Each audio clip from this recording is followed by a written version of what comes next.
Olá amigos, segunda-feira, dia 2 de dezembro, chegamos aí na leitura 1162 dias consecutivos, transmitindo a leitura do guia do estudo da Palavra de Deus, a nossa única regra de fé e prática. Estamos discorrendo no quarto e último trimestre do ano sobre temas do Evangelho de João. O título de hoje, certamente voltarei, louvado seja Deus por essa promessa.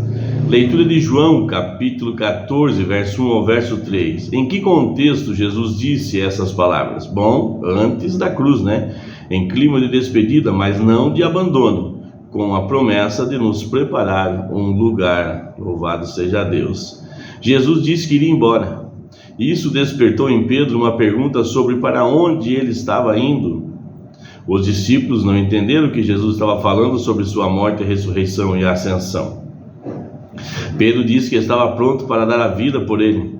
Foi então que Jesus predisse que Pedro o negaria. Nesse contexto, Jesus disse aos discípulos que não permitisse que seu coração ficasse angustiado.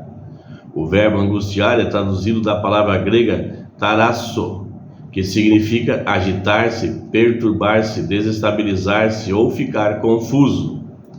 Não é de surpreender que os discípulos estivessem confusos com as palavras de Jesus. No entanto, contrariando o medo dos discípulos, Cristo falou sobre a casa do Pai, onde há muitos quartos, Não mansões, mas quartos como em uma estalagem, Ele estava indo a essa casa a fim de preparar um lugar para eles. As palavras de Jesus apontavam para um futuro além da angústia que estaria presente na cruz, levando-nos até o tempo em que ele retornará, para redimir o seu povo. Ele vislumbrava o momento em que toda a tragédia ocasionada pelo pecado terminara. Disse Jesus: virei outra vez. Essa é claramente uma promessa a respeito da segunda vinda de Cristo. Qual é a base para confiar nessa promessa? Muitos diriam que o cumprimento das profecias, isso é verdade. Mas em João capítulo 14, verso 3, a base apresentada é de forma diferente. A palavra virei, em grego, está no termo presente. Venho ou estou vindo. Esse uso em grego é chamado de presente futurista. Um evento futuro é mencionado com tanta certeza que é descrito como se já estivesse acontecendo. Até porque para Deus, o que vai ser já foi, Assim poderíamos traduzir a frase dessa maneira: certamente voltarei. A base da esperança inclui o cumprimento das profecias, mas se fundamenta especialmente em nossa confiança naquele que fez a promessa. Jesus Cristo disse que retornará para o seu povo. Podemos confiar nas promessas por causa daquele que a fez.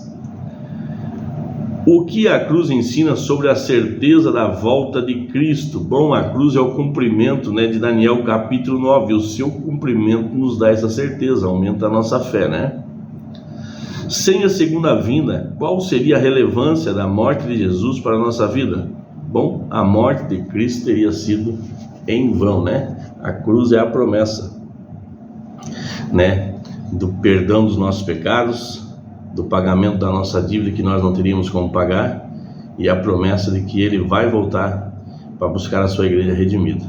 Amém, amados? Louvado seja Deus. Vamos orar? Pai nosso que estás nos céus, obrigado pela Tua palavra, Senhor, que nos traz confiança. Que a Tua graça e a Tua misericórdia nos acompanhem nesse dia e que nós possamos estar sensíveis à voz do Teu doce Espírito Santo. Em nome de Jesus. Amém. Abraço, meus amigos, e abraço aos nossos amiguinhos.